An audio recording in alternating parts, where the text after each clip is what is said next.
Welcome to Para Politics, where we prepare you for your next political conversation. I'm Jeronimo Cortina, political science professor at the University of Houston. And I'm Brandon Rottinghaus, also a political science professor here at the University of Houston. Thanks for hanging out with us and talking a little politics. The holiday season is here. That means holiday parties back to back to back, and that means talking about politics. It was such a busy week. It was hard to figure out how to pare it down so we could get to all of these things. We have a mayor's race. Obviously, that's going to be massive. The deep for us this week is going to be, though, talking about the election, but talking about the legislative session happening in Texas, which didn't produce a lot of actual outcomes. Yeah. So the governor's not that happy. He's probably got a big old piece of coal in his stocking, making his naughty list. Oh, yeah. For these lawmakers Yep. who crossed him. So we'll get into that because this has major implications for primaries to come. But first, let's talk about some big national news, and that's that the House GOP is moving ahead with their impeachment inquiries of Joe Biden and Mayorkas, who's the head of Homeland Security. The House is expected to vote basically this week to formalize the impeachment inquiry. They seem to have the votes. They'd like to get this done before the holiday season. There are some interesting things that happened this week that revealed some of the details that they're pursuing and maybe give us a flavor for what they're going to talk about in terms of justification. So they've issued a subpoena for James Biden, the president's brother. They're trying to get Hunter Biden to come testify behind closed doors. They've released reports that fundamentally have details about the kind of relationship between Joe Biden and Hunter Biden. Their argument is that this is untoward. This is some illegal concept. There's no real smoking gun in these things, but they did uncover this transfer payment between Hunter Biden and Joe Biden. But that apparently was for a truck that Joe Biden helped to finance, which is a good thing for a dad to do. So lots of details here. And our kind of responsibility is to kind of cut through a lot of this noise. So tell me kind of what this means in the big picture of the sort of power struggle in D.C. Well, I guess behind the whole political drama, you would need a very strong shears to cut through all the politics. I thought you were going to say like a really tall eggnog because I'm in favor of that as well. Yeah. So I think, Mike Johnson, Speaker of the House, tried to navigate these, I think, in a very astute way, right? Saying, okay, this is not a verdict. This is not anything like that. This is just a vote to move forward with the investigation and find out, if there was anything illegal. Yeah. If we take his words, face value, anything like that, everything's fine. And in politics, that's what we should do. Yeah, well, of course not, right? But at least it's an indication that let's move forward and let's see where we get. Yeah. Some other Republicans, especially the more moderate Republicans, are saying, if there's something we want to find out, and is it the constitutional duty of Congress? It is indeed, right? But obviously, this investigation should have never started because, as you say, there's no smoking gun pointing at the president. Hunter Biden, that's a different, show. Yes. And if he violates the law, then they should proceed and end of story, right? But that's, DOJ investigation. Yes. So we'll see what happens in terms of how this investigation is going to move forward. And apparently it's because the House has been arguing that there has been a lot of problems moving and finding evidence, so on and so forth. Yeah. The White House has said otherwise. They have had access to more than 35,000 pages, right? And many hours of depositions, so on and so forth. So politics, yes. Constitutional duty of Congress as well. Yeah. How they balance Yeah. On the eyes of the beholder. Wow. What do you know about that? Yeah. And we're going to see this play out in all kinds of ways in 2024. And we've mentioned this before, but there's a kind of equivalency that the Republicans would like to have, assuming Donald Trump's the nominee, right? Let's just sort of put this on the table. Then he's going to have serious legal problems, which lead to political problems. So obviously there's going to be a lot of that in the mix, but the Republicans would like to have Joe Biden on a similar plane, right? To say like, well, everyone here is a little bit dirty. And so as a result, this impeachment inquiry can kind of provide them that platform. Okay. So that equivalency is troublesome because it's not so much the case that they are equivalent, it seems, but obviously that's the politics of it. Like you say, Right. people have to decide for themselves sort of what they think of this. But actually, I wanted to ask you a different question, a related question. That's the nature of impeachment as a kind of weapon. And we've seen this more in the last couple of years. Republicans are just raging mad that Donald Trump got impeached twice. And for their opinion, it wasn't for anything that was justified. Democrats, on the other hand, are saying, the fate of the Republicans in the balance. He had to be impeached. He was impeached. This is a problem politically, and we can't have that repeated. So to me, the fight over whether impeachment is something that should be used in these conditions is really important, because if it becomes used all the time as just a political weapon, then it no longer has the functional role of creating the accountability that the framers wanted. And that's really the core of what it's supposed to be for. So is this going to create this just constant tit for tat where you're impeaching everybody and everything for all kinds of different reasons? I mean, you can justify it in any kinds of ways. You don't even have to justify it in a way like it's like the broad enough language, right, that you could do it in any case you wanted. Is it going to create a problem for accountability in this country if everybody's impeached? Everyone has one impeachment on their record, right? Like a little punch card you get, like at Subway. I mean, absolutely. Yeah. There's no escape, right? Yeah. And unless, polarization suddenly ends, right? But no, this is going to be used like if you were driving through Harry's toll, and like that, just go through it. It just racks it up. And then and they send you a bill later. Right, and it's one way from 9 to whatever 11:30 or whatever it is, and then it's the other way. So it's gonna be a two-way street, and they're gonna use it, like that. Left to right, and then they're gonna. It's like, oh, he looked at me in a with a evil eye. He was rude to me. Yeah, you have to be impeached. We're impeaching you. So that is a significant risk, right? Yeah. It's a significant risk that deters and diminishes the purpose of impeachment. So, I guess, everyone has some fault in terms of creating this situation. There's no, to point at one person or not.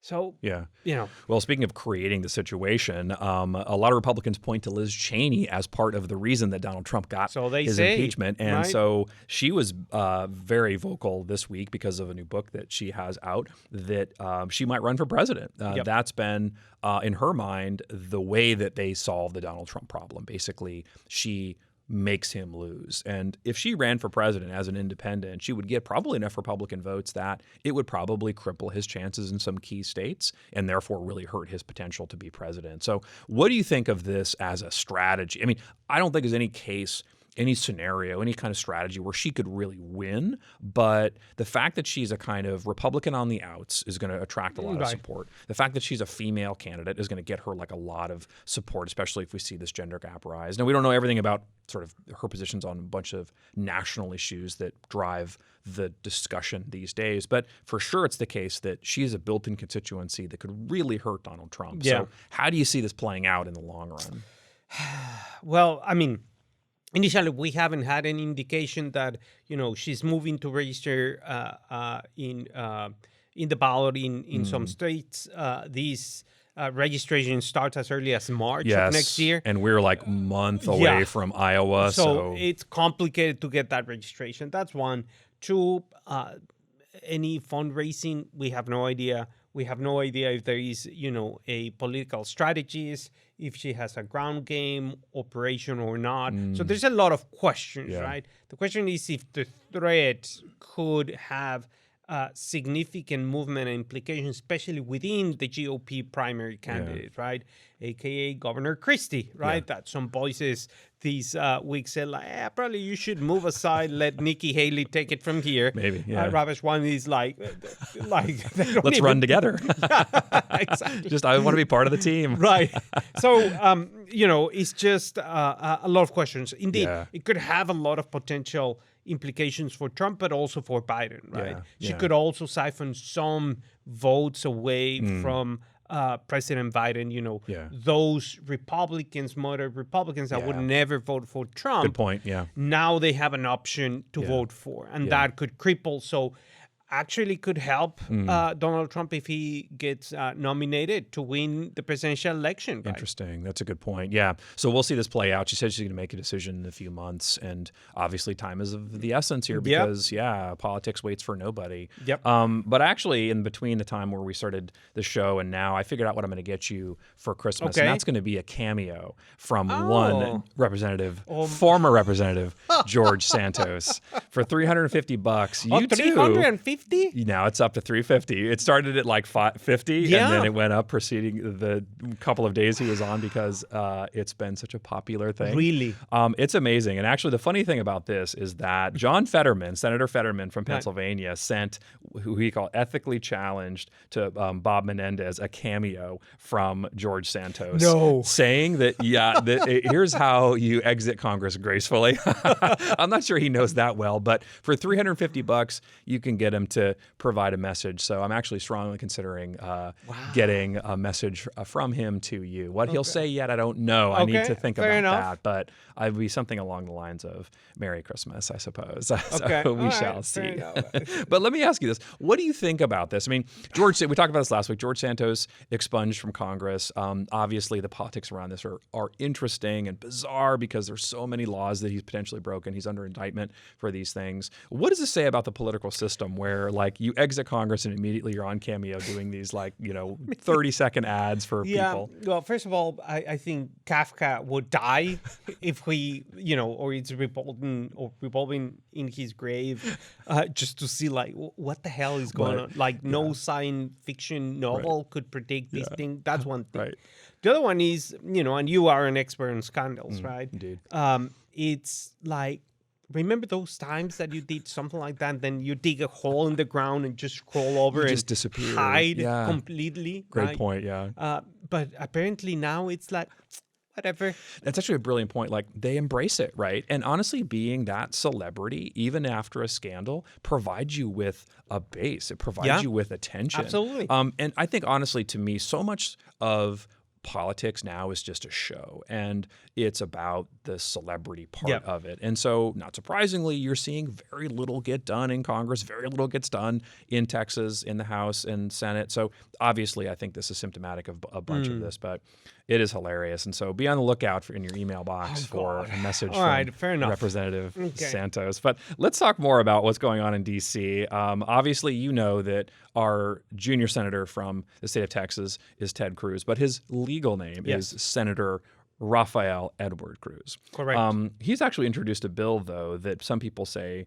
is in sort of the wrong spirit, where he is essentially requiring federal law to prohibit the use of preferred names and pronouns on official documents. This is called the Safeguarding Honest Speech Act, and it prohibits the use of federal funds in any policy or guidance requiring an employee or contractor of a federal agency or department to use on the person's preferred pronouns if it's incompatible with a person's sex. So obviously this is not going to really go anywhere, but people have pointed out that, you go by Ted in a kind of colloquial way. Right.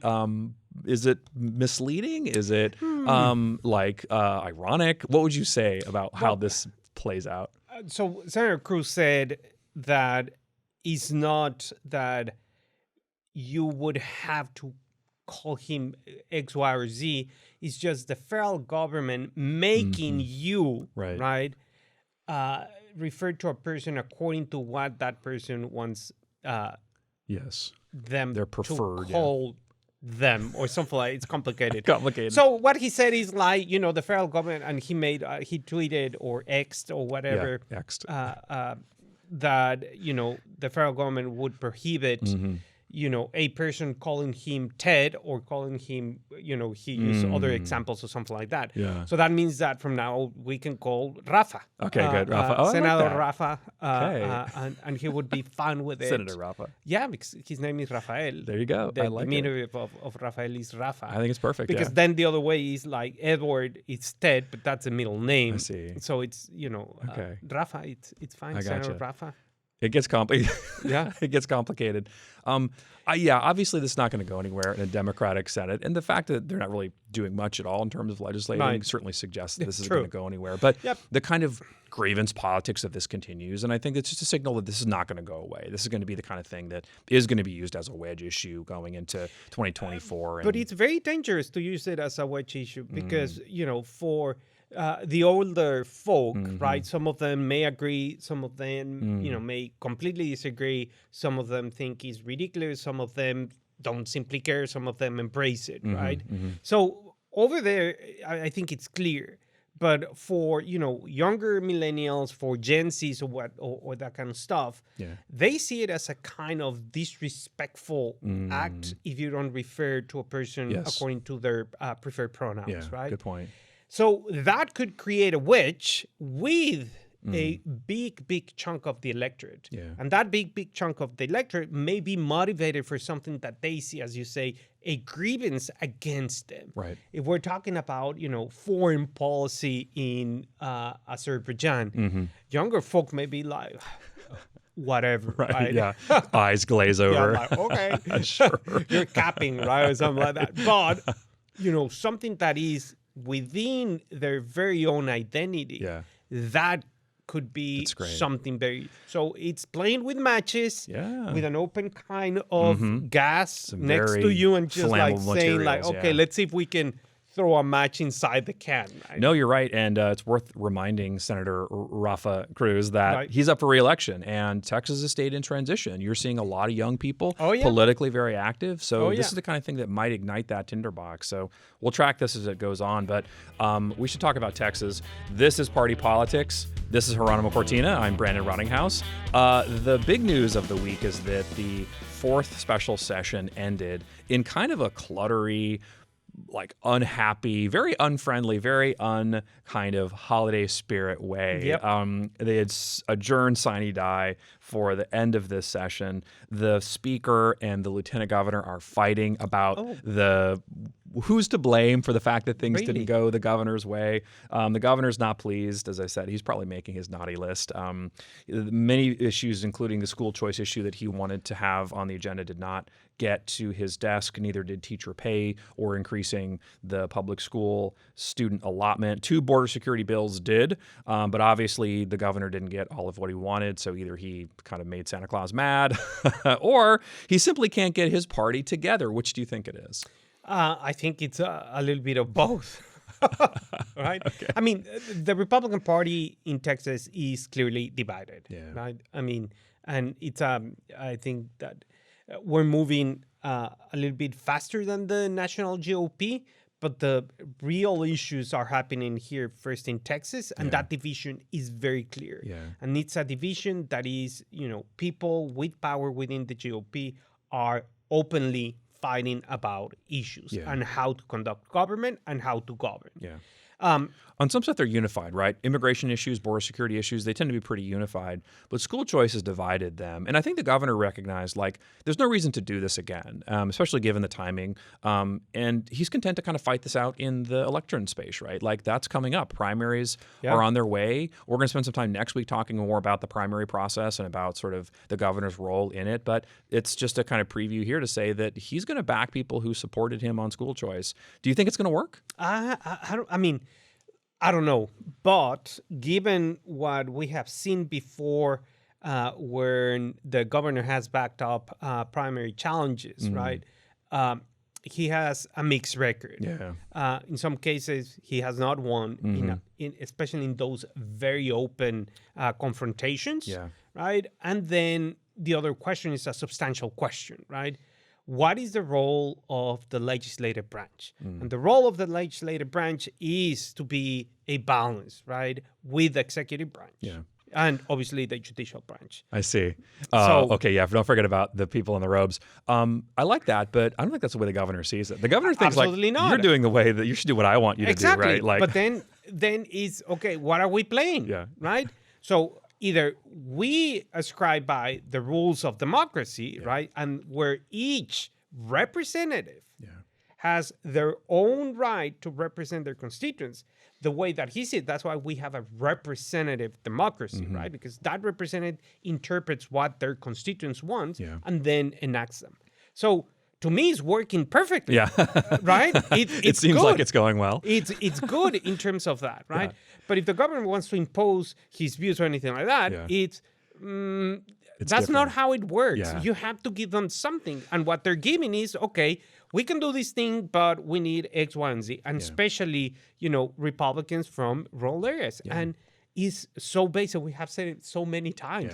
They do not want it. Yeah. And I think the governor kind of has misread this. I mean, he's definitely one of the more powerful governors we've seen in the state. He's got a tremendous fundraising capacity. Oh, yeah. He's got at least some leverage with voters. But I don't think that people are going to go to the mat for him on this. And those are two things, right? School choice may not pop as an issue, and he may not have the kind of juice to be able to pull it off, right? Maybe Dan Patrick does. Dan Patrick, though, said he wouldn't run against people who were supportive of the speaker, Dave Phelan. So that was interesting to note after this kind of session crashed and burned. You had the lieutenant governor saying that, he doesn't like Dave Phelan. I think that's unclear. Although he said it wasn't personal, but he used words like stupid, which is not a good sign. Yep. And I think, Dan Patrick needs to worry about the kind of, the fact that Santa Claus is always watching, right? Yeah. He says on the question about calling him California Dade, he brings this up, which is sort of insulting, but he says this is a good-natured sparring. Maybe. I don't think that they see it that way, though. I think that they see this is a real existential battle for the heart of the Republican Party. Absolutely. And so a lot of bills got killed in the Senate that Dan Patrick wanted, the Teacher Bill of Rights bill, removing judges who refused to follow Texas law, banning CRT in universities. So there's a lot of bills that Patrick wanted that didn't come about. And he feels like he can't work with the speaker on this. And so I think that's just another signal that no reason to call another special if it's the case that you can't get the speaker and lieutenant governor to work together. Well, I mean, it's not working with, right? Once again, it's that view that the House has to do whatever the Senate, and that gets things complicated. And again, from a substantial and substantive point of view, like academics, this is how you have a bicameral legislature. This is exactly why, it should because be this way, we and the founders and the Texas fathers and mothers, whatever, right, saw these as a balance of power. It's a great way to put it. Like the plural executive encourages those individuals to think that they're more powerful than the system. But the system sometimes says, not so fast, And right? that's why we elect the lieutenant governor separately from the governor. And what's that? We elect the comptroller and the commissioner of the trains and oil, et cetera, right? Railroad, Land commissioner? The land commissioner, yes, of course. It was a joke. Of course. So that's why we have because it's the plural executive. You just said it. That's in your book. Completely, all the way through. Yes, indeed. Well, this is Party Politics. I'm Brandon. This is Jeronimo. Let's talk about the mayor's race. Let me ask you a question. What if we had a mayor's election and nobody showed up? That looks like kind of what we're having here. Turnout for early voting is flat. Now, this may air after the time where we have the final results, but early voting at this point looks really flat. Considering that the population in the city has grown, you don't see those people coming to vote. There simply hasn't been a groundswell of activity. But some interesting things happened this week. The mayor and John Whitmire have sparred over diversity. John Whitmire accused the mayor simply of not allowing for there to be enough diversity in the cabinet officials inside the city. Turner responded by saying that he's highlighted people who he has appointed. He says that this is a misrepresentation and that John Whitmire owes him an apology. Then he turns around and hits Whitmire with the conflict of interest issues, which the Houston Chronicle reported this week too.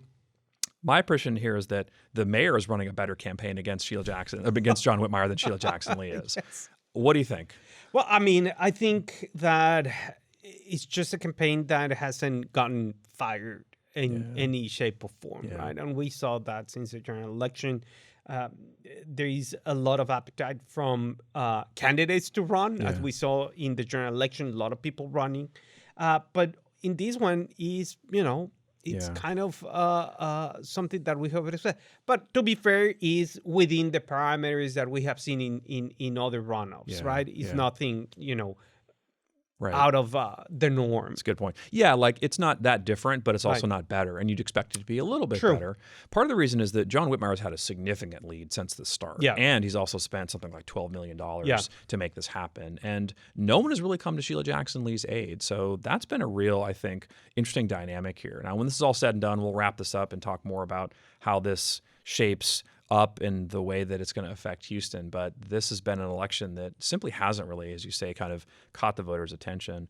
The last thing to talk about, though, is something that has caught at least the GOP's attention, and that's the fact that the Texas GOP Executive Committee rejected a proposed ban on associating with Nazi sympathizers and Holocaust deniers by a very close vote, I guess happily, 32 to 29. The committee said that such a ban proposed after a conservative activist was caught meeting with a famous white supremacist as a slippery slope or too vague. What do you make of where the GOP is and the leadership of the party in Texas politics? I mean, this is very concerning, right? Whatever party or organization, anything like that, an organization that does not condemn.